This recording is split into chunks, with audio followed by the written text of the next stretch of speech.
Dan siapapun yang lewat depan rumah itu malam hari, selalu bilang hal yang sama. Lampu kamar belakang terkadang menyala sendiri. Dan dari balik jendela, terlihat bayangan tubuh kurus berdiri membelakangi kaca, dengan rambut panjang menjuntai, dan mata kuning menyala samar dalam kegelapan. Setelah berbulan-bulan, dihantui oleh kisah Dika yang naik, dari kemiskinan, ke puncak. Kekayaan lalu menghilang secara gaib warga, akhirnya sepakat melakukan sesuatu. Kami tahu kami terlambat, tapi rasa takut yang terus membusuk, membuat kami nekat. Sumur tua di belakang rumah Dika harus ditutup. Hari itu, siang bolong, puluhan warga berkumpul. Para lelaki membawa semen, pasir, dan batu. Beberapa orang tua membawa sesajen kembang 7 rupa, kepala ayam, dupa, bahkan seutas rambut yang katanya diambil dari tempat tidur Dika. Kami berdiri memutari sumur, diam, seperti menghadiri pemakaman. Tapi ini bukan jenazah manusia yang dikuburkan. Ini adalah pintu ke dunia lain yang ingin kami segel. Walaupun kami tahu, bisa jadi kami malah membuatnya marah. Saat lubang sumur mulai ditutup dengan cor beton, langit tiba-tiba mendung. Padahal sebelumnya cerah. Udara berubah dingin. Angin bertiup tanpa arah. Dupa tiba-tiba padam. Salah satu anak muda yang membantu mencampur semen mendadak mimisan hebat dan jatuh pingsan. Tapi warga tak mundur. Cor tetap dituangkan, batu demi batu dimasukkan. Hingga akhirnya, sumur itu terkubur rapat. Kami pikir itu akhir dari semuanya, tapi malamnya, gamelan terdengar. Bukan dari radio, bukan dari pengeras suara, tapi dari dalam tanah.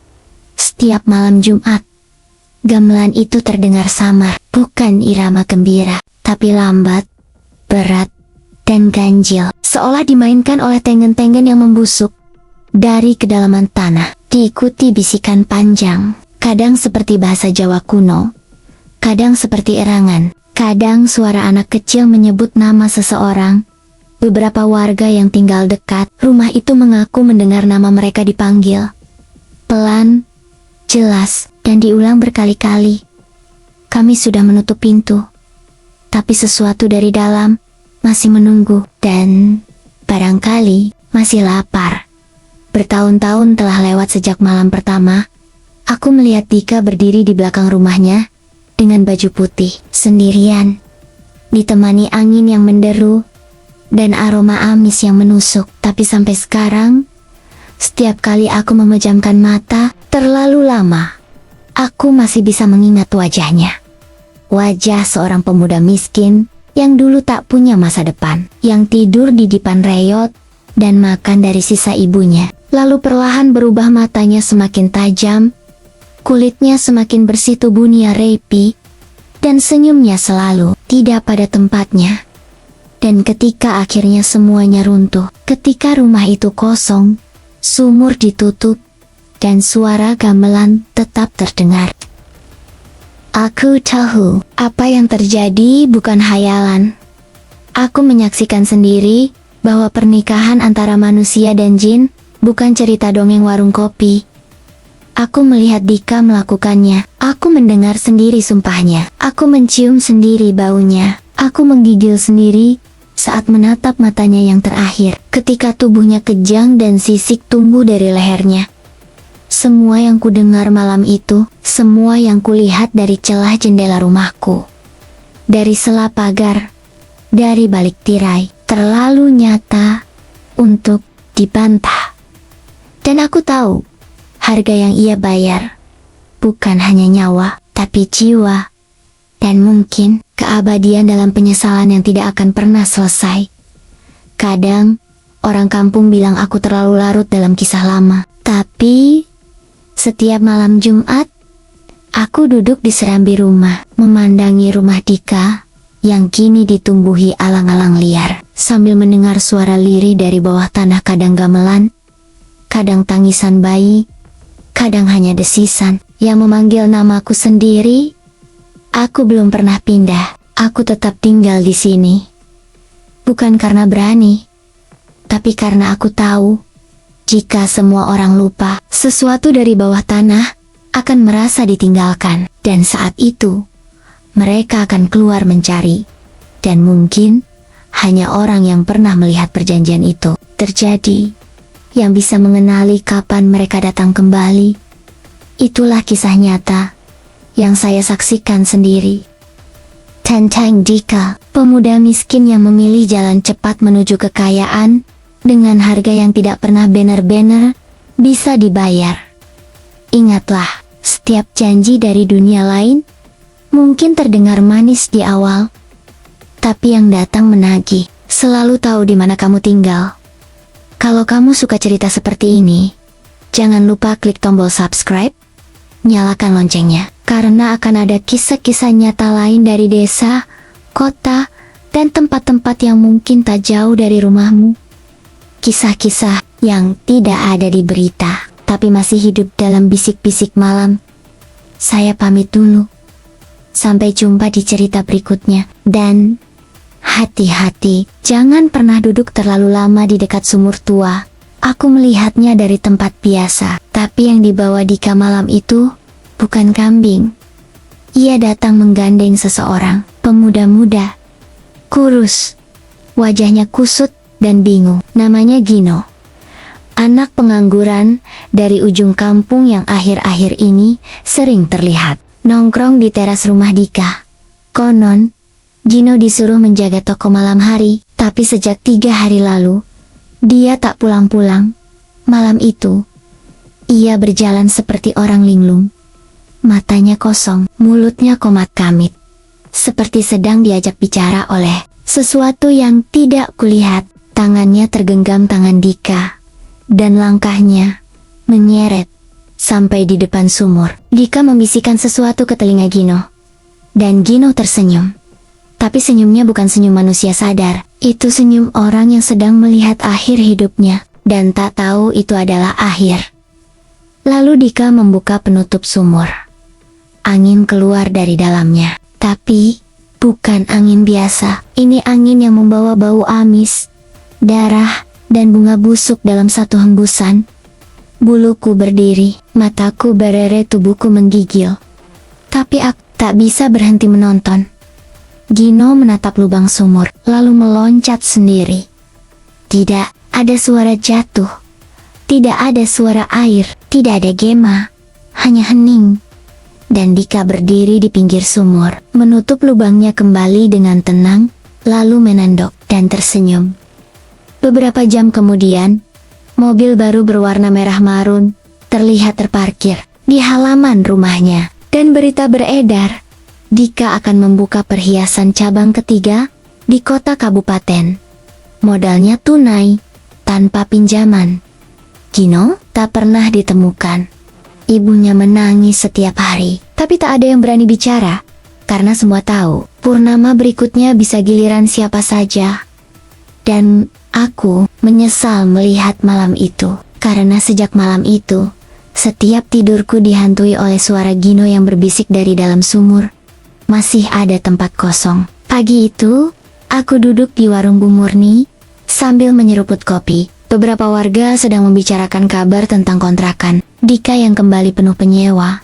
Padahal, harga sewanya nyaris 3 kali lipat dari harga biasa. Tidak masuk akal, tapi tetap laku.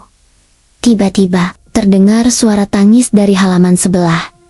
Seorang anak kecil, namanya Dimas, anak dari pasangan muda, yang rumahnya hanya berselang 1 gang dari rumah Dika, menangis keras sambil memeluk ibunya. Wajahnya pucat, tubuhnya menggigil, dan yang lebih mengejutkan, ia bicara sesuatu yang membuat seluruh warung terdiam.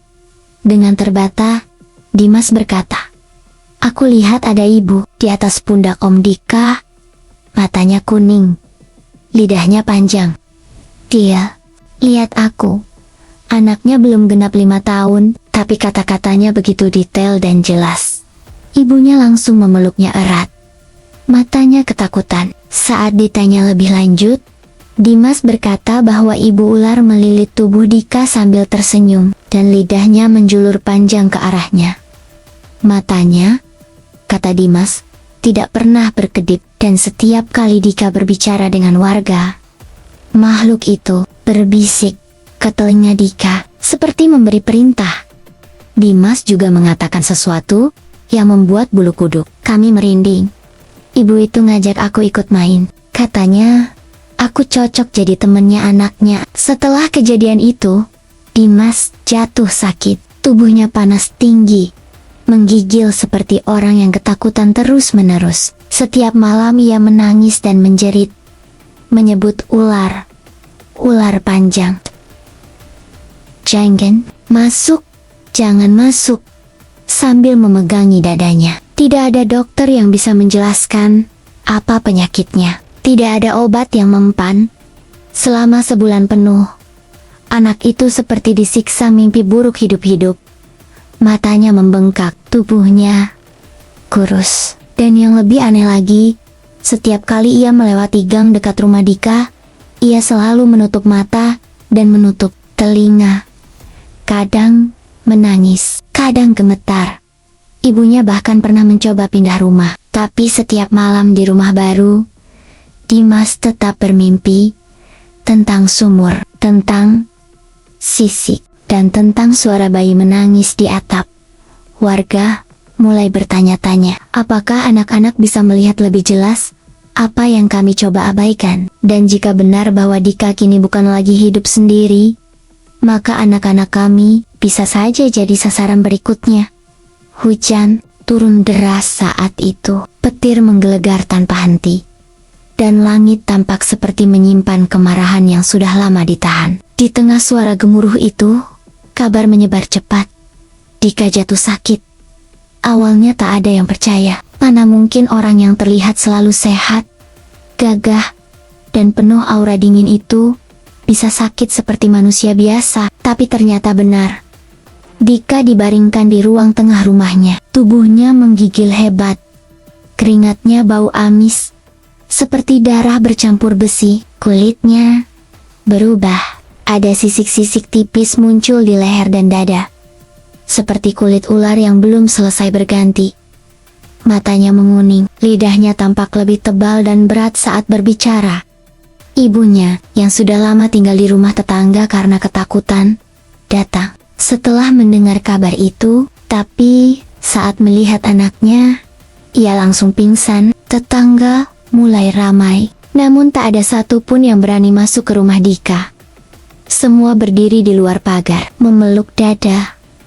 Aku karena mungkin aku satu-satunya yang dulu pernah diajaknya bicara secara jujur masuk. Dan malam itu, Dika bicara padaku dengan suara lemah, seperti napasnya tinggal separuh. Ia berkata, aku pikir ini cuma perjanjian biasa. Aku pikir aku bisa kendalikan. Matanya berkaca-kaca, tapi bukan air mata yang jatuh melainkan darah tipis dari sudut matanya. Ia menatapku, seolah ingin minta tolong, tapi tak tahu bagaimana caranya. Aku ingin berhenti, sungguh, tapi sudah terlalu dalam.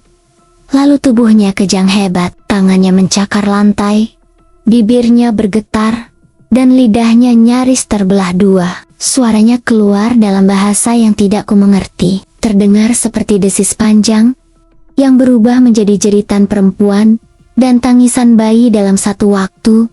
Di tengah kejangnya, ia memelototiku dengan tatapan terakhir, yang sangat membekas. Siala, berkata, tolong, bunuh aku.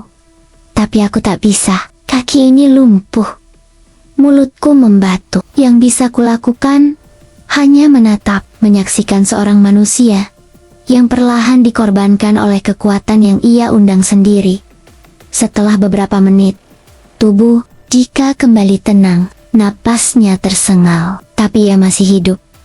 Namun sejak hari itu, ia tak pernah benar-benar bangkit. Tubuhnya makin kurus, matanya semakin kuning, Dan dari balik bajunya, sisik itu terus tumbuh. Dan setiap malam, dari dalam rumahnya, terdengar suara bisikan panjang yang menyebut satu nama. Nama yang tak boleh diucapkan manusia. Nama yang bisa memanggil sesuatu dari dasar tanah yang tak pernah ditakdirkan menyentuh cahaya. Kami tidak pernah benar-benar tahu kapan tepatnya Dika menghilang. Awalnya hanya kabar samar dari seorang tetangga yang bilang rumah Dika gelap selama 2 malam berturut-turut. Pagi-pagi biasanya ia menyiram tanaman, tapi hari itu tak ada jejak. Gerbangnya terkunci. Mobilnya sudah tak ada. Kontrakan dan tokonya tutup tiba-tiba. Tidak ada peringatan, tidak ada pesan. Hari ketiga, aku dan Pak RW memutuskan masuk lewat celah pagar samping. Yang kami temukan bukan rumah kaya milik orang sukses, tapi rumah dingin, mati, dan asing. Semua barang mewah hilang. Tak ada perabotan, tidak ada sisa emas, bahkan tirai pun lenyap. Tapi lantai-lantainya dipenuhi sisik keperakan, seperti kulit ular rontok, namun panjang dan lebar, seperti dari tubuh ular raksasa. Dinding rumah memutih pucat, tapi di beberapa titik masih ada bercak merah kehitaman, seperti darah kering yang tak pernah dibersihkan. Baunya sangat menyengat, amis, menempel di rongga hidung. Bahkan setelah keluar dari rumah itu, baunya masih mengikutiku sepanjang hari. Di tengah ruang tamu, ditemukan satu hal yang tidak hilang. Sebuah kendi tanah liat, pecah menjadi 2 bagian. Di dalamnya, masih ada cairan kental kehijauan, dan 2 gigi taring kecil, menghitam, tapi terasa berdenyut. Jika didekati, Pak RW, yang saat itu lebih berani dariku, membuka kamar belakang. Ia langsung mundur dengan wajah pucat. Aku memaksa ikut mengintip. Dan di dalam kamar itu, tidak ada kasur, tidak ada almari, hanya lubang tanah terbuka selebar 1 meter. Seperti liang lahat, tapi lebih dalam dan basah. Di sekelilingnya, ada lingkaran sisik yang membentuk pola melingkar. Dan di ujung lubang, tertanam 1 cakar tangan manusia terjebak, setengah masuk ke tanah. Kami langsung keluar, menutup rumah itu kembali, dan sejak hari itu, tak ada yang berani menyentuh rumah Dika. Kontrakan yang dulu disewa banyak orang, kini kosong. Pemilik toko emas yang disebat-sebat Dika sebagai mitranya, tak ada yang mengenal. Semua jejak menghilang seperti kabut, bahkan catatan tanah atas nama Dika hilang dari kelurahan. Warga mulai menyebut rumah itu dengan satu nama, Rumah Ular Menanti. Kami memeriksa bawah ranjang. Gelap, kosong, tapi anehnya, udara di kolong ranjang begitu dingin dan lembab, seperti ruang bawah tanah yang tidak pernah terkena matahari. Dan sesekali, entah siapa yang mendengar lebih dulu, ada suara lirih, bukan suara manusia. Bukan pula binatang, seperti suara bayi, tapi bukan bayi biasa. Tangisannya bukan tangisan minta susu, tangisannya seperti suara sesuatu yang kesakitan, sekaligus kelaparan. Lirih, tapi membuat bulu tengkuk berdiri. Desert sigh. Suara sis, samar, seperti desis ular yang mencoba bicara dengan lidah bercabang. Lalu tiba-tiba, semua suara lenyap. Dika memandangi kami satu persatu. Senyumnya pelan, tapi matanya tak berkedip. Ibu memang sering mengigau. Katanya, kalian tak perlu khawatir. Semuanya baik-baik saja di sini. Kami keluar dengan dada sesak, dan malam itu, Bu Warti dibawa ke rumah tetangga, karena terus mengigau. Ia bicara sendiri, katanya. Aku lihat, dia bukan bayi, tapi ular. Dan dia manggil aku Mbah. Sejak malam itu, Bu Warti tak pernah kembali tinggal di rumah Dika. Dan kamar Dika, tak pernah lagi dibuka siapapun. Tidak semua orang tahu. Tapi aku tahu.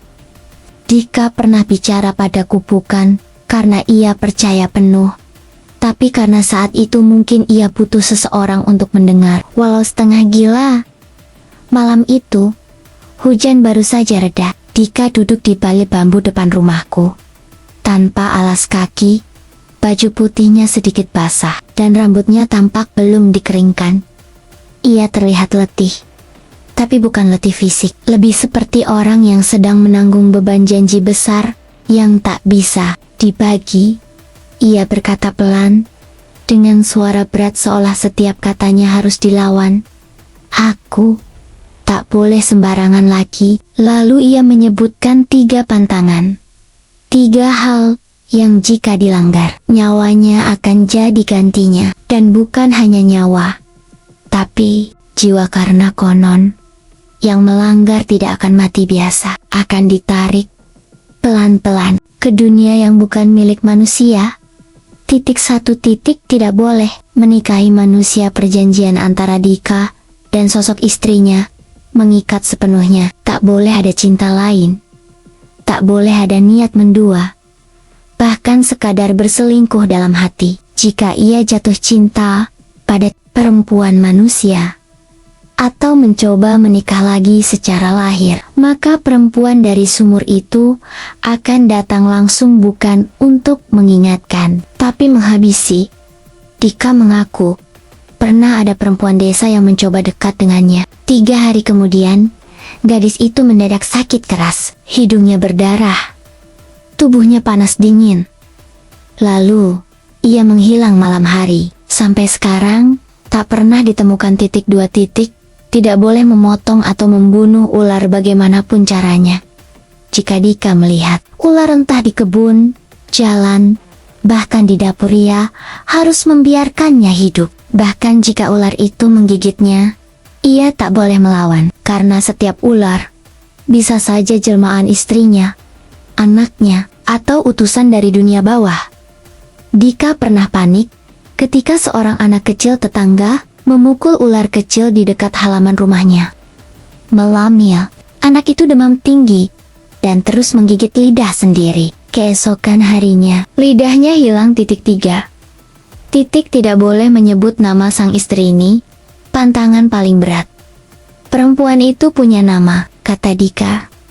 Tapi nama itu bukan nama biasa, ia membawa jiwa.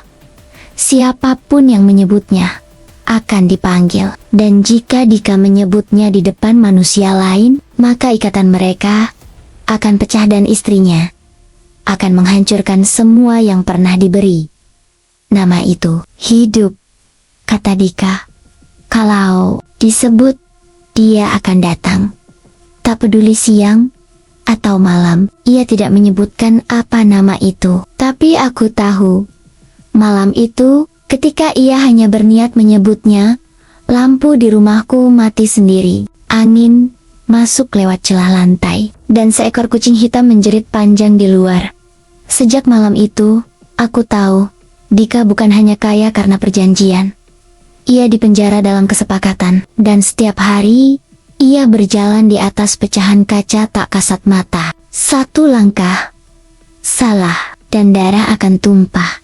Warga tak habis pikir. Dulu Dika dikenal sebagai pemuda paling malas, paling kere, dan paling tak punya masa depan di kampung ini. Tapi kini, namanya disebut-sebut di banyak tempat. Kontrakan 7 pintu, ia bangun di pinggir jalan utama, lahan yang dulu milik seorang juragan tua yang katanya tak mau jual ke siapapun. Entah bagaimana, tiba-tiba berpindah tangan. Dika membeli, membangun, dan mengisinya penuh dalam waktu 2 bulan. Tak ada mandor, tak ada tukang lokal yang bekerja di situ. Tapi bangunan itu berdiri rapi, kokoh, dan terlalu cepat. Beberapa minggu setelah itu, ia membeli 2 mobil baru. Satunya untuk antar jemput barang dagangan, satu lagi hanya terparkir di depan rumah, mengkilap seperti baru dilapisi darah basah. Lalu, yang paling mengejutkan, toko emas berdiri megah di dekat pasar desa, bercat kuning emas, kaca bening, dan lampu sorot terang meski belum pernah terlihat listrik dipasang. Emas-emas di etalasenya mencolok gelang, kalung, cincin semua berat, semua berkilau.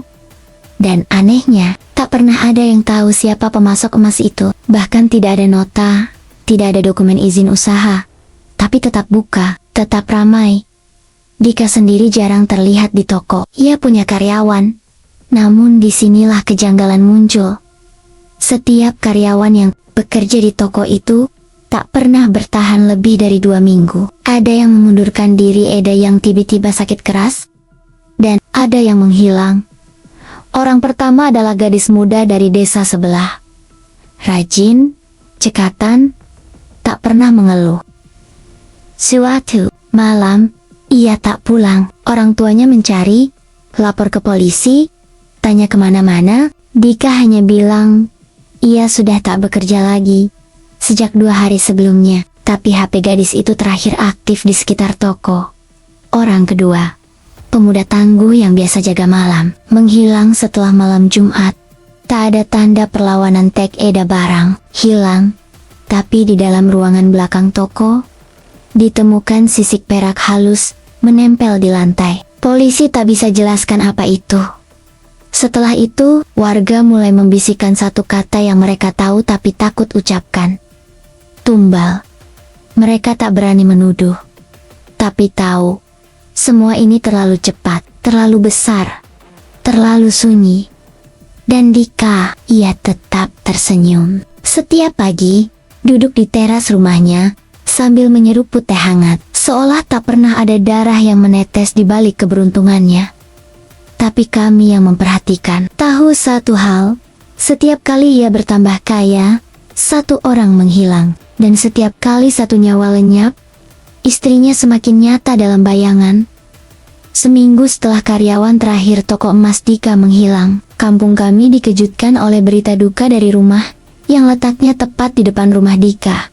Pak Salehaya dari Yayan, tetangga yang selama ini dikenal sebagai tukang becak dan pengurus masjid kecil, meninggal secara misterius. Pagi itu, Yayan menemukan ayahnya dalam kondisi mengerikan di ruang tamu. Tubuhnya tergeletak membiru, dengan luka robek besar di bagian perut dan leher. Bukan luka benda tajam, bukan juga luka terbentur, tapi seperti gigitan. Tapi bukan gigitan manusia, dan terlalu besar untuk anjing. Gigitan itu meninggalkan jejak. Rahang melingkar, dengan bekas taring panjang dan liur kering berwarna perak kehijauan. Tak ada tanda perlawanan. Tak ada darah tercecer. Tubuh Pak Saleh seperti ditidurkan kembali dengan tenang setelah dilukai polisi datang. Tapi tak bisa menjelaskan. Hewan liar, tapi tidak ada jejak kaki. Tidak ada suara jeritan semalam. Dan siap pula yang bisa membuka rumah Pak Saleh dari dalam, yang membuat semuanya semakin menyeramkan, adalah apa yang dilihat beberapa warga. Malam sebelumnya, mereka melihat Dika menggali sesuatu di belakang rumahnya. Sekitar pukul 2 dini hari, sendirian. Temple Lampu, ia menggali tanah merah di dekat sumur tua. Tangannya bergerak cepat, seperti tahu persis di mana harus mencangkul. Setelah lubang cukup dalam, Dika membawa sesuatu yang dibungkus kain putih ke dalam lubang itu. Ukurannya panjang dan tampak berat. Beberapa warga yang mengintip dari balik pohon pisang mengatakan, setelah Dika menimbun kembali tanahnya, ia menuangkan darah dari kendi kecil ke atas timbunan itu, lalu membakar kemenyan dan duduk bersila dengan mata tertutup dan tangan membentuk lingkaran. Esok paginya, saat berita kematian Pak Saleh menyebar, toko Dika buka cabang baru di kota. Sebuah ruko 2 lantai penuh barang mewah. Dan yang lebih aneh lagi, mobil mewah berwarna hitam metalik muncul di halaman rumahnya. Tak ada yang tahu kapan dibawa. Tak ada suara mesin. Tapi saat pagi datang, mobil itu sudah terparkir menghadap ke jalan dengan nomor polisi tak terdaftar. Ibuku hanya bergumam lirih. 1 jiwa dibayar, 1 pintu rezeki dibuka. Dan malam-malam setelahnya, rumah Dika kembali ramai suara. Bukan suara pesta, bukan suara tawa, tapi ratapan kecil dan erangan lapar.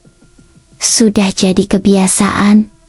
Setiap malam purnama, Dika akan terlihat membawa sesuatu ke sumur tua di belakang rumahnya. Biasanya, seekor kambing putih. Beberapa warga pura-pura tak tahu, sebagian lainnya hanya memejamkan mata dan menganggap itu sebagai bentuk sedekah. Aneh dari orang kaya yang sudah nyaris tak seperti manusia lagi.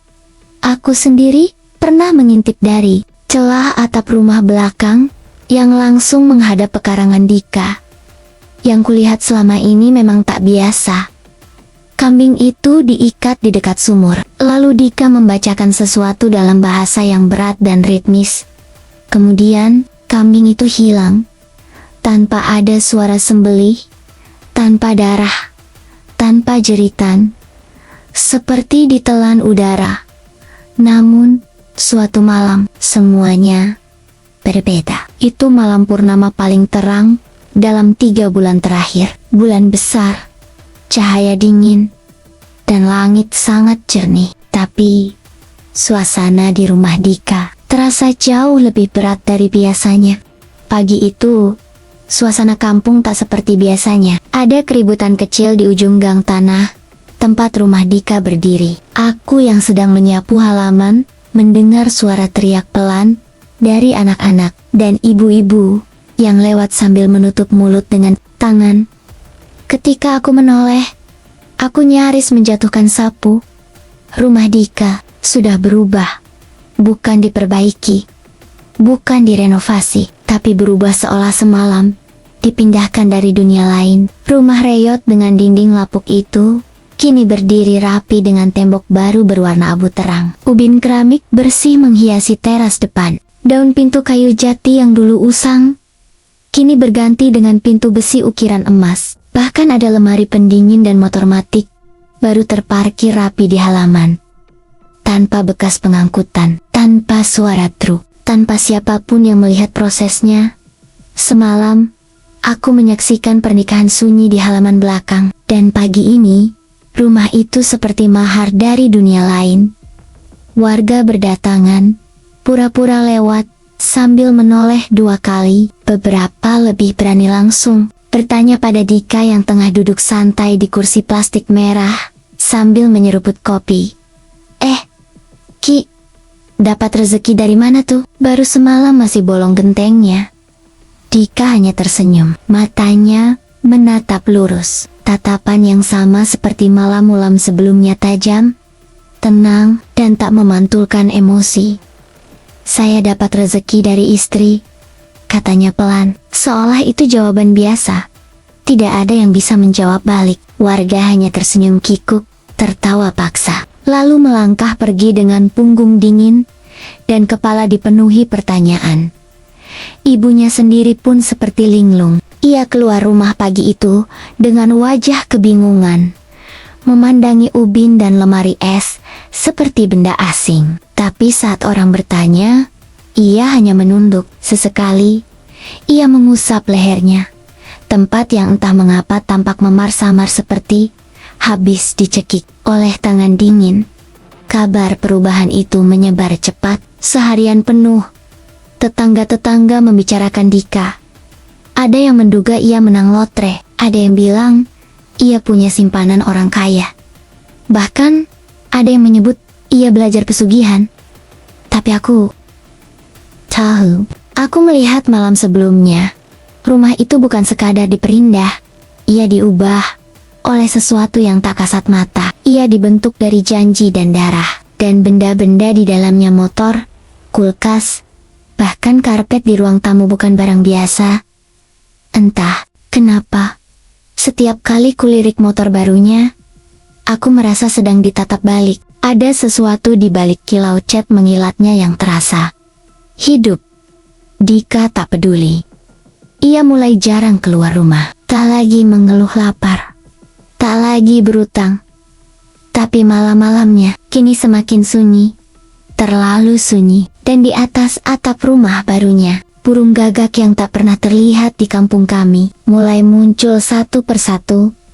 Setelah rumahnya berubah total, hidup Dika seperti mengalami lonjakan tak masuk akal. Ia tak pernah keluar rumah, untuk bekerja, tak terlihat ke ladang, tak pergi ke kota, bahkan tak pernah menenteng tas atau dompet. Tapi uangnya mengalir.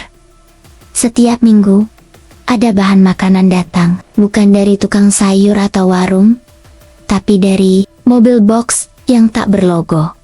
Tak ada sopir yang turun. Saat pintu dibuka, barang-barang itu sudah tersusun rapi di pekarangan, bahkan kadang masih segar dan hangat, seperti baru dimasak. Tak ada suara mesin, tak ada klakson. Tiba-tiba muncul dan hilang begitu saja.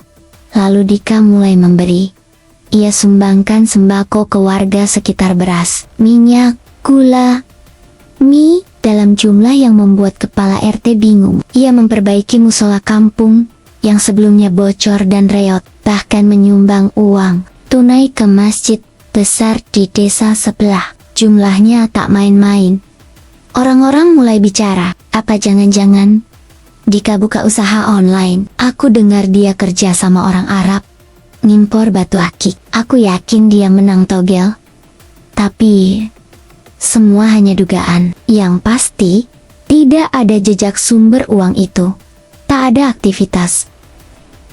Tak ada bakti kerja. Tapi rumah Dika makin penuh barang. Televisi besar, sofa kulit, akuarium, bahkan AC. Yang mengganggu justru datang malam hari, saat kampung sudah tidur, dan lampu lampion mulai padam satu persatu. Rumah Dika tak pernah benar-benar sunyi. Dari arah rumahnya, terdengar suara berbisik, pelan, samar, tapi panjang, dan tak berhenti. Seperti doa, atau mantera dalam bahasa asing. Kadang terdengar seperti suara perempuan menangis, kadang seperti suara ular yang mendesis pelan di antara sela-sela tembok. Aku pernah mencoba tidur dengan jendela terbuka, berharap bisa menangkap kata-katanya. Tapi setiap kali ku pasang telinga lebih tajam, bisikan itu berubah menjadi tekanan, seperti ada beban yang menimpa dada. Nafasku sesak, dan di ujung dengaranku terdengar suara tawa pelan dari suara perempuan yang seraknya terlalu dingin. Untuk manusia, ibuku mulai melarangku menoleh ke rumah itu malam-malam. Katanya, Dika memang berubah, tapi bukan jadi orang kaya biasa. Uangnya seperti daun, tapi ada bau darah di bawahnya, kata ibuku lirih. Warga mulai takut, tapi juga tak bisa menolak bantuannya, karena tiap paket bantuan yang datang dari rumah Dika anehnya selalu tepat saat dibutuhkan. Saat ibu murni kehabisan uang buat beli susu, tahu-tahu Dika datang membawa sekarton susu bubuk. Saat Pak Lurah terjebak utang kontrakan tanah, Dika muncul dengan amplop penuh uang. Terlalu kebetulan, terlalu pas, terlalu tidak wajar. Mereka tak berani bertanya, tapi di dalam hati semua tahu ada harga yang dibayar, dan bukan Dika yang menagihnya nanti. Pesta itu terjadi pada malam Jumat Legi. Tak ada undangan, tak ada pengumuman, tapi sejak sore hari, halaman rumah Dika terlihat sibuk. Beberapa warga mengintip dari balik pagar dan semak, tapi tak ada tamu yang datang. Tak ada mobil parkir, tak ada keramaian. Yang ada hanya suara gamelan pelan yang entah datang dari mana. Bukan dari radio, bukan dari speaker, tapi dari arah belakang rumah. Suaranya lemah, namun sangat merasuk. Nada-nadanya seperti bergerak naik turun, membuat jantung berdebar tanpa sebab. Terdengar seperti suara dari dasar tanah.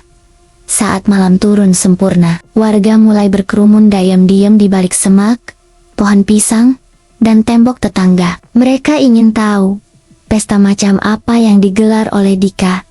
Dan disitulah mereka melihatnya. Dika berdiri di tengah halaman rumahnya, mengenakan pakaian pengantin adat Jawa lengkap. Beskap putih, belangkon, kain batik, dan keris di pinggang. Wajahnya dipoles rapi, senyumnya tipis, matanya kosong. Tapi yang membuat semua orang merinding adalah karena ia berdiri sendirian. Tak ada mempelai perempuan, tak ada kursi pelaminan, tak ada mic atau panitia. Tapi Dika berdiri seolah sedang menunggu sesuatu atau seseorang. Lalu muncul bau melati yang sangat tajam. Bukan wangi biasa, ini bau yang menusuk ke rongga hidung dan membuat kepala pening. Beberapa ibu langsung menutup hidung. Anak-anak mulai menangis tanpa sebab. Seekor anjing kampung melolong keras di kejauhan, lalu kabur sambil menyeret rantainya. Suara gamelan makin keras, tapi tetap tanpa sumber. Tiba-tiba, api obor menyala sendiri di 4 penjuru halaman. Meski tak ada yang menyalakan, di atas langit, bintang-bintang redup. Dan saat itu, beberapa warga bersumpah melihat bayangan perempuan berdiri di samping Dika. Tinggi, kurus, rambut menjuntai sampai tanah, gaun putih, dan mata kuning menyala. Tapi hanya terlihat sekilas, hanya oleh mereka yang cukup berani menatap lama. Sisanya, hanya merasakan kehadiran yang membuat telapak tangan basah dan lutut lemas. Dika mengangguk pelan, lalu menunduk, dan berjalan ke dalam rumahnya, sambil menuntun udara kosong. Pesta selesai.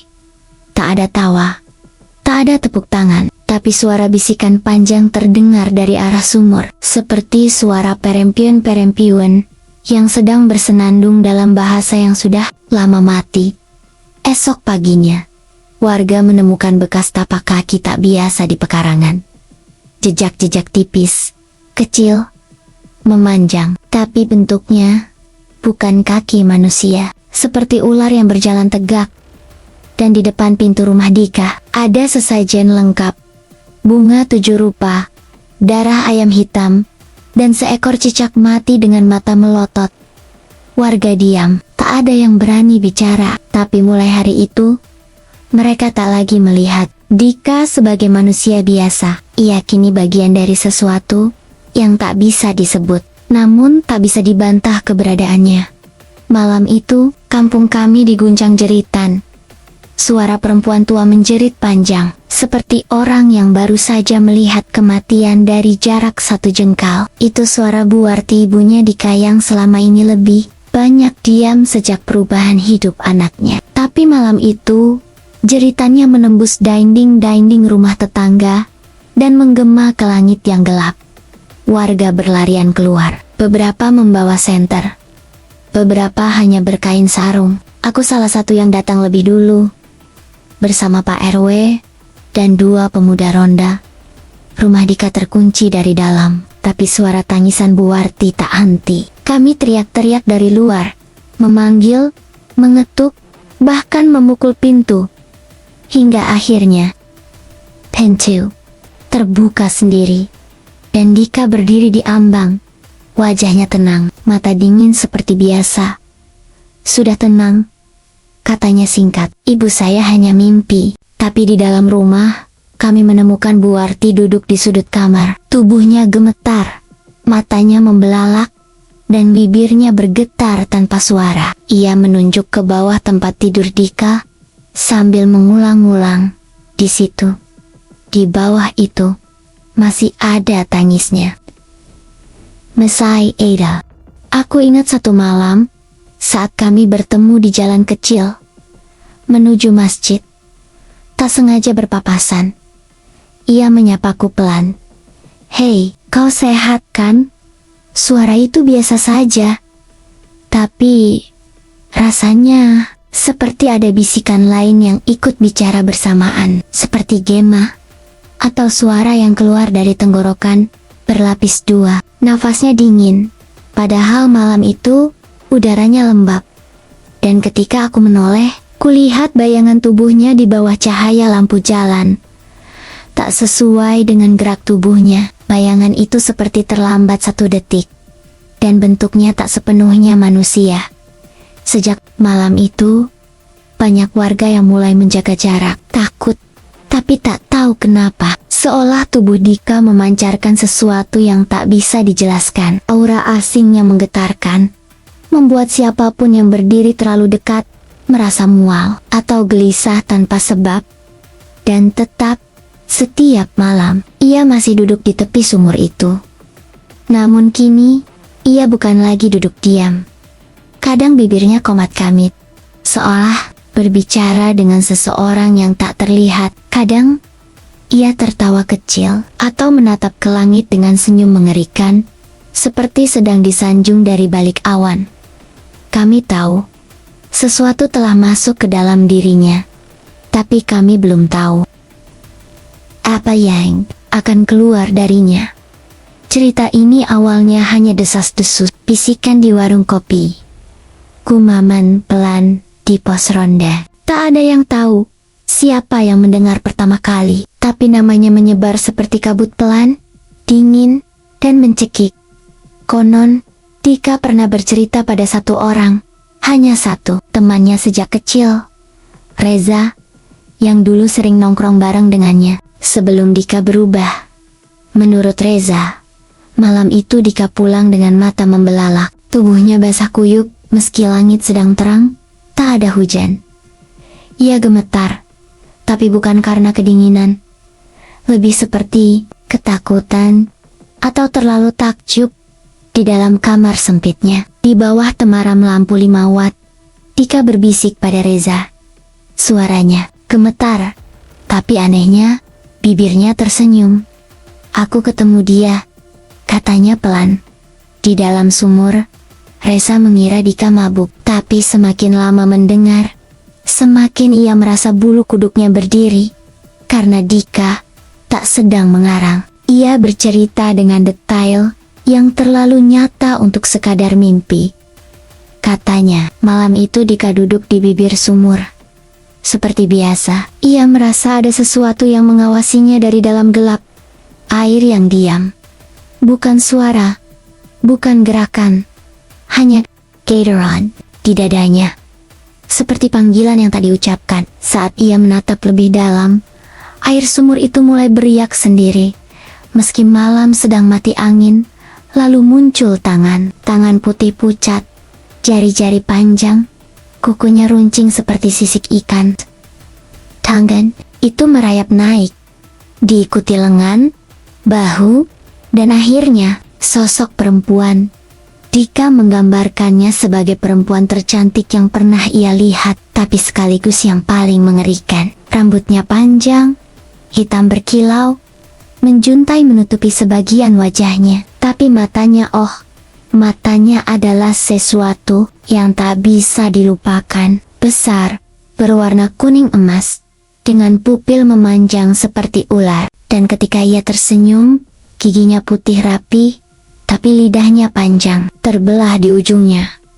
Kulitnya seperti mutiara, tapi dari dekat, tampak bersisik perak, tipis, halus, menyala samar. Di bawah cahaya rembulan, wangi tubuhnya seperti campuran melati dan darah segar. Lembut, tapi menusuk hidung. Dika tak bisa bergerak, ia tak tahu kenapa, tapi tubuhnya patuh pada perempuan itu. Perempuan itu bicara, tapi bukan dengan mulut. Suaranya langsung muncul di dalam kepala Dika, seperti gema yang berasal dari dalam tulang. "Kau mencariku, dan aku datang. Jangan takut, aku sudah lama memperhatikanmu." Setelah itu, semuanya kabur. Tapi Dika tahu, satu hal, perempuan itu tak sekadar datang untuk berbicara. Ia datang untuk memiliki. Setelah pengakuan itu, Reza tak pernah lagi duduk bareng Dika. Bahkan tak pernah bicara sepatah kata pun. Ia mulai sering sakit, demam tanpa sebab, dan akhirnya pindah dari desa. Kata ibunya, Reza sering mengigau dan menyebut nama Dika sambil menangis, lalu menjerit setiap kali mendengar suara air mengalir. Tapi Komi tahu, Reza hanya saksi pertama, karena sejak malam itu, Dika berubah lebih cepat, lebih tenang, lebih rapey, dan lebih dingin. Seolah bagian dirinya yang lama telah ditelan sumur, dan yang kembali adalah versi baru dengan darah. Ular mengalir dalam nadinya. Sejak malam itu, Dika tak pernah benar-benar sendiri lagi. Ia mengaku, perempuan dari sumur itu mulai datang setiap malam, tak seperti manusia biasa. Kehadirannya tidak terdengar lewat langkah kaki, melainkan lewat hawa dingin yang merambat duluan ke seluruh ruangan. Bau melati yang mendadak menusuk tajam, dan suara air menetes dari tempat yang tak terlihat. Ia tak masuk lewat pintu atau jendela. Ia muncul di dalam kamar. Langsung. Seperti kabut, seperti bisikan yang menjadi nyata. Warga mungkin melihat Dika tidur seperti biasa, tapi Dika, di balik selimutnya, sedang memeluk tubuh dingin yang tak berdetak, sedang membelai rambut panjang yang terasa seperti benang basah, sedang mencium kulit yang tak pernah benar-benar hangat. Meski malam berkeringat, hubungan mereka bukan cinta, tapi juga bukan sekadar perjanjian. Itu lebih dalam, lebih verbal, seolah mereka sudah saling terikat, bahkan sebelum Dika lahir. Dika menyebutnya takdir, tapi dari caranya bercerita, terdengar seperti kutukan yang diterima dengan pasrah. Perempuan itu tak pernah menyebut namanya, tapi kadang, saat Dika tertidur, ia bermimpi berada di sebuah danau hitam, di mana tubuh ular sebesar batang pohon beringin berenang mengelilinginya sambil berbisik dari balik air. Sampai pada malam ke-13, sejak pertemuan pertama mereka, perempuan itu datang dengan wujud lebih utuh. Ia berdiri di tengah kamar Dika, mengenakan kain putih panjang, rambutnya basah meneteskan air sumur ke lantai kayu, dan mata kuningnya menyala dalam gelap. Dika terbangun tanpa rasa takut. Ia bilang, sudah menunggu malam itu. Lalu, dengan suara yang hanya bisa didengar dari dalam kepala, perempuan itu melamarnya. Tapi bukan lamaran biasa, bukan soal cincin, bukan soal restu. Ia hanya menanyakan satu hal. Apakah kau bersedia jadi milikku?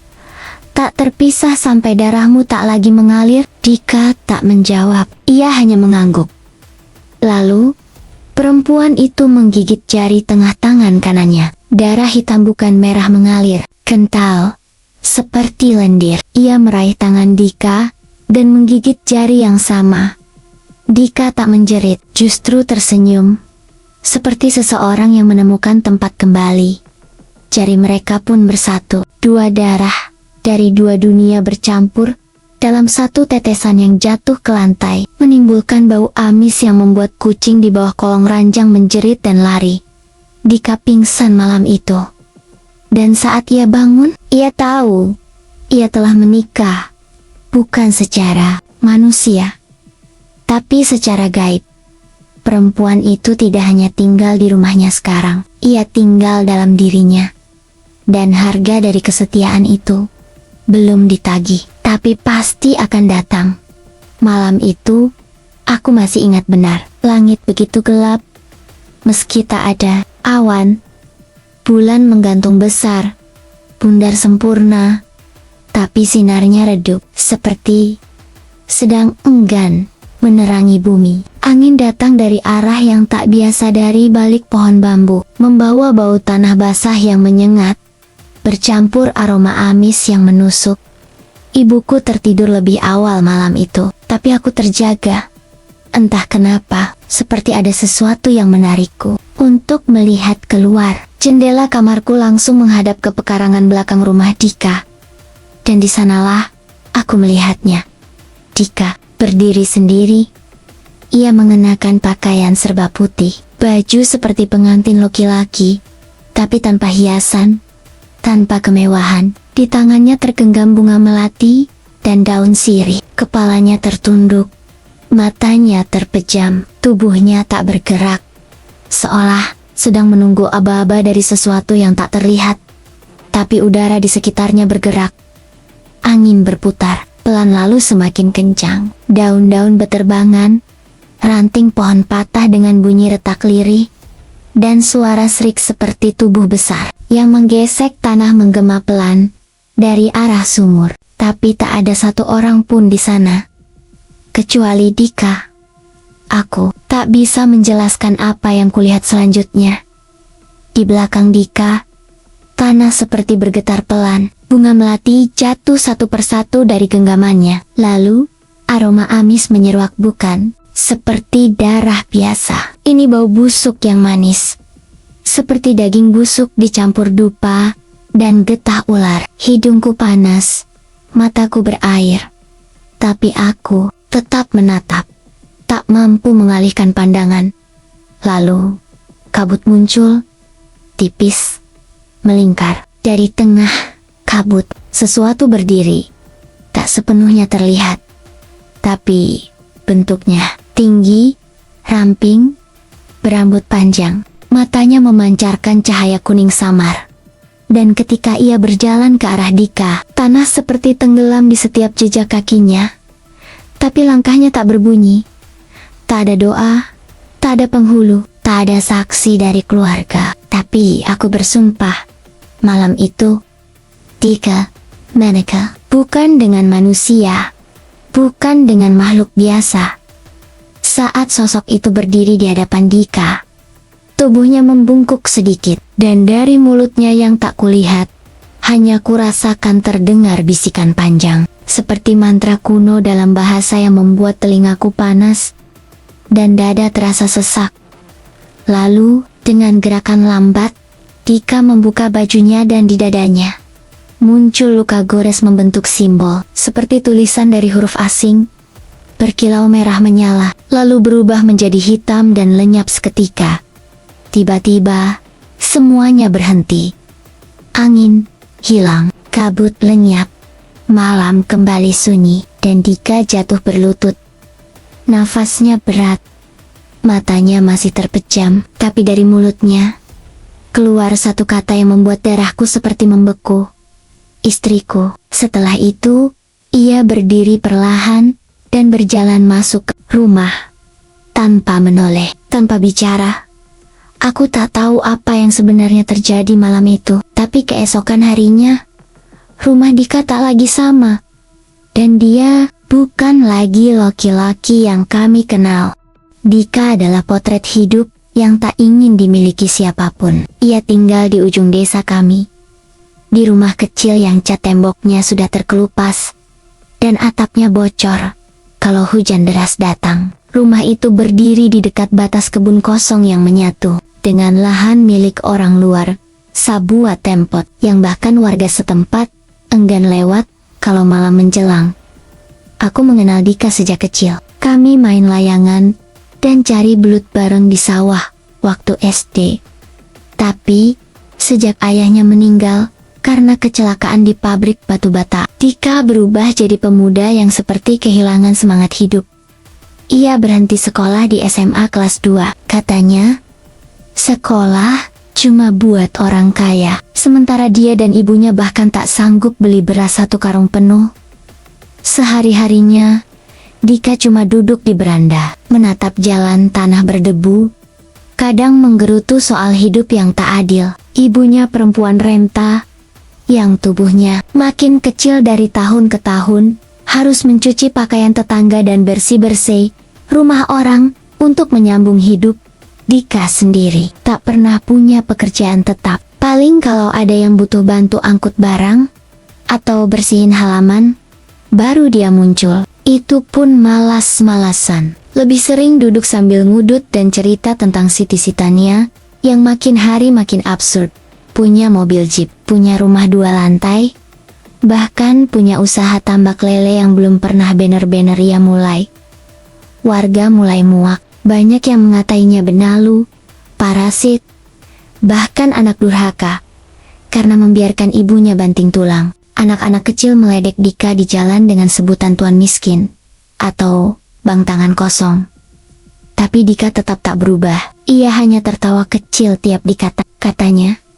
Semua orang akan diam suatu hari nanti. Dan saat itu tiba, mereka bakal minta jatah darinya. Kami mengira dia hanya sedang berhayal, seperti biasa. Namun, semua dimulai sejak Dika mulai sering duduk di dekat sumur tua di belakang rumah kosong peninggalan Pak Rasim yang mati bunuh diri 8 tahun lalu. Sumur itu sudah lama tak terpakai. Airnya hitam pekat. Warga menyebutnya sumur jerit. Karena, katanya, pernah ada suara seperti tangisan terdengar dari dasar sumur saat malam Jumat. Tak ada yang berani mendekat. Bahkan anak-anak dilarang main layang-layang dekat sana. Tapi Dika malah sering duduk di tepinya malam-malam. Kadang, hingga lewat tengah malam, ia bilang, di sana tenang dan hangat. Aku sendiri pernah melihatnya dari celah pagar. Duduk diam, matanya tertutup, mulutnya bergerak seperti berdoa. Tapi, arah wajahnya menghadap sumur, bukan langit. Saat itu, tak ada yang menganggap serius. Kami pikir Dika sudah terlalu stres, atau mungkin mulai gila. Kami tak tahu. Malam-malam di tepi sumur itu adalah awal dari segalanya. Setelah sekian lama hidup seadanya, Dika mulai menggali jurang yang lebih dalam. Ia mulai berutang kemana-mana, dari warung Mbok Sarmi di ujung gang, sampai kios pulsa milik Pak Darto di depan masjid. Awalnya, mereka masih kasihan, masih percaya, karena ibunya dikenal jujur dan rajin. Tapi lama-lama, janji tinggal janji. Aku bayar minggu depan, Bu, katanya, suatu sore di warung, dengan suara pelan dan tatapan kosong. Tapi minggu berganti bulan, dan utang itu tak pernah dibayar. Malah makin bertambah, sampai akhirnya satu persatu pemilik warung menolak, mengibaskan tangan sambil menghela napas panjang. Tak ada lagi nasi bungkus untuk Dika. Bahkan sebungkus mie instan pun, tak bisa ia dapatkan tanpa uang tunai. Ibunya hanya bisa diam, tak sanggup menegur. Terlalu lelah, terlalu tua, dan terlalu sering menangis diam-diam di dapur rumah mereka, yang hanya disekat kain lusuh. Setiap sore, Dika duduk di kursi plastik reyot depan rumah. Matanya memandangi jalan tanah yang penuh batu dan rumput liar. Tak ada tujuan, tak ada rencana, hanya tatapan orang yang seperti tenggelam dalam lumpur yang ia gali sendiri. Yang paling menyayat adalah saat anak-anak kecil mulai menjadikannya lelucon. Bang Dika, bangun dong. Nanti mimpi punya duit lagi. Bang Dika, nanti jadi jin ya kalau kelamaan duduk di sumur. Lalu mereka tertawa, lari sambil melemparkan kulit permen ke arah pekarangan rumahnya. Malam-malam jadi lebih kelam. Kadang terdengar suara perut Dika sendiri yang kelaparan. Ia tak jarang berjalan keliling desa saat malam, seperti mencari sesuatu atau seseorang. Tapi setiap ia pulang, langkahnya makin berat dan wajahnya makin pucat.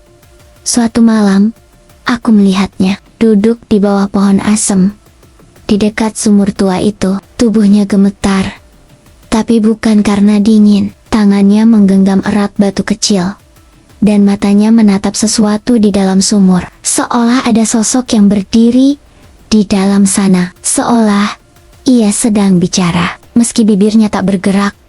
Tak ada yang tahu apa yang ia lihat. Tapi malam itu, Dika tak pulang. Esok paginya, ibunya menjerit histeris. Dika ditemukan tidur dalam posisi duduk di tepi sumur. Bajunya basah kuyup, tapi tak ada hujan. Di lehernya, ada bekas luka memanjang. Seperti because, lilitan talia tahu. Sesuatu yang lebih licin.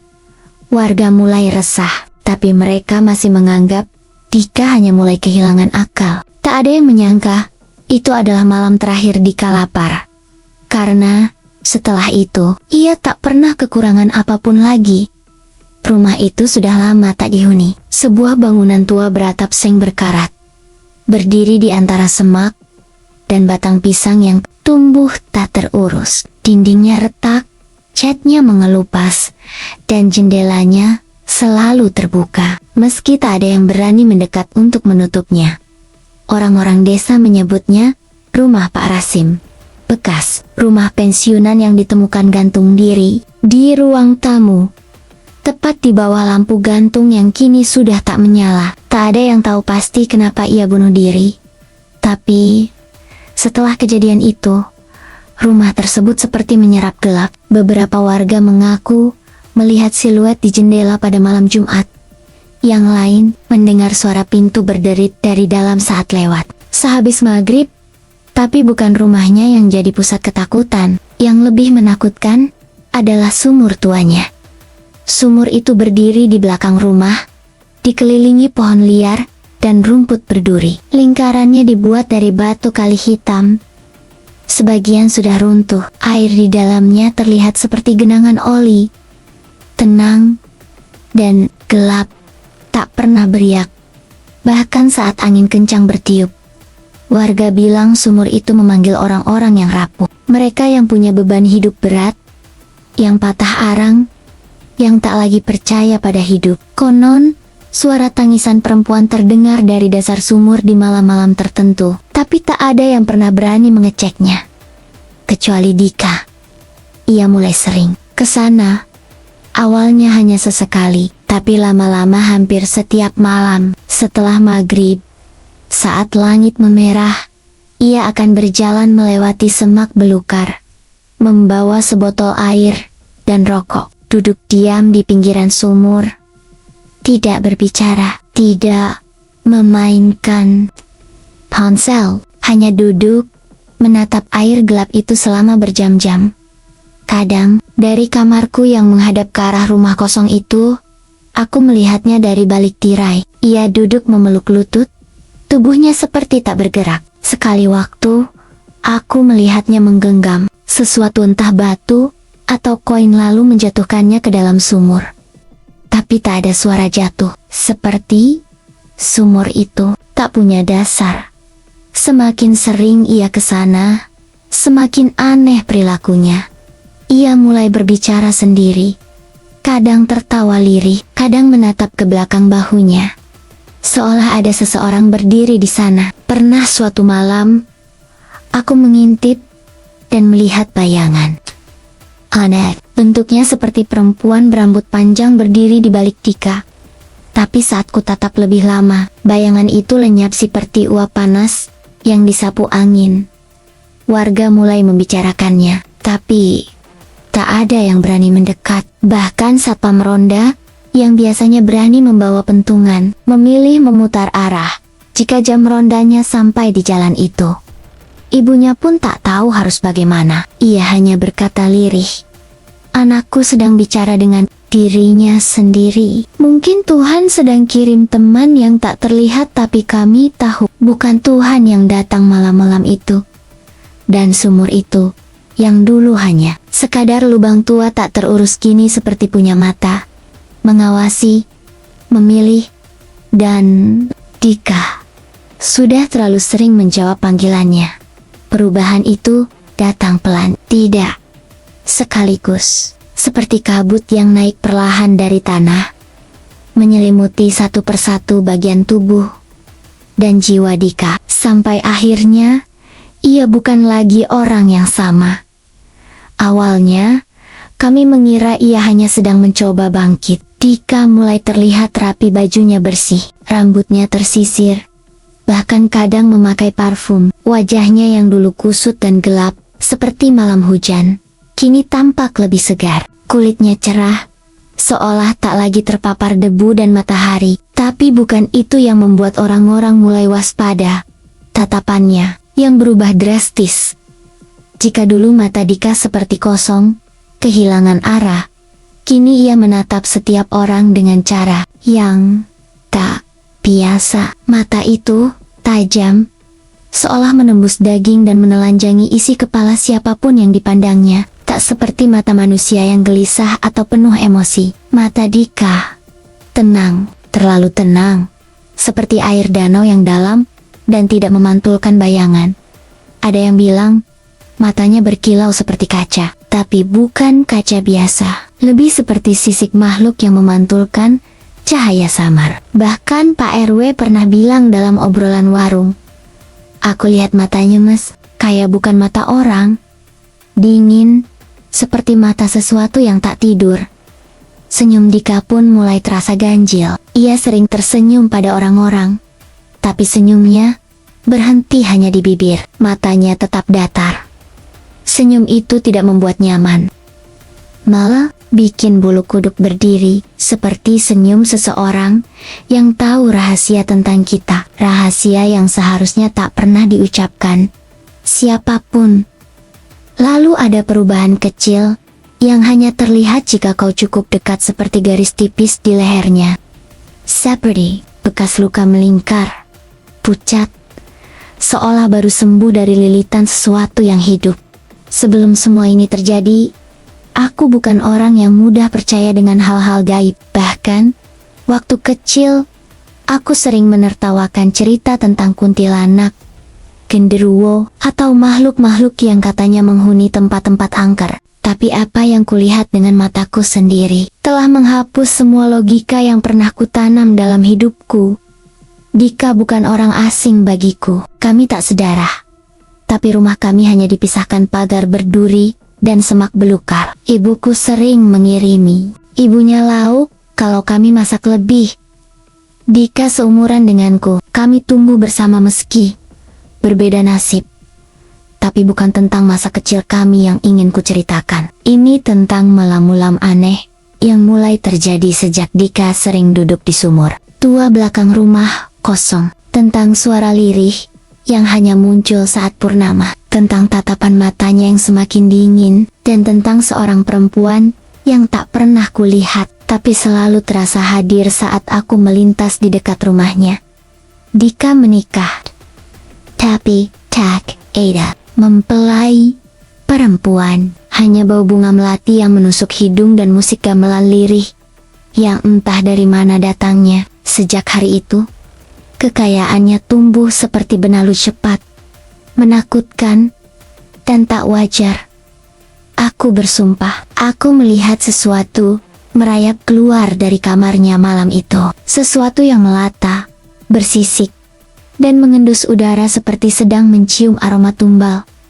Kalian mungkin akan menertawakanku, mengira ini cerita karangan orang yang kesepian. Tapi saat kalian membaca ini, ingat baik-baik.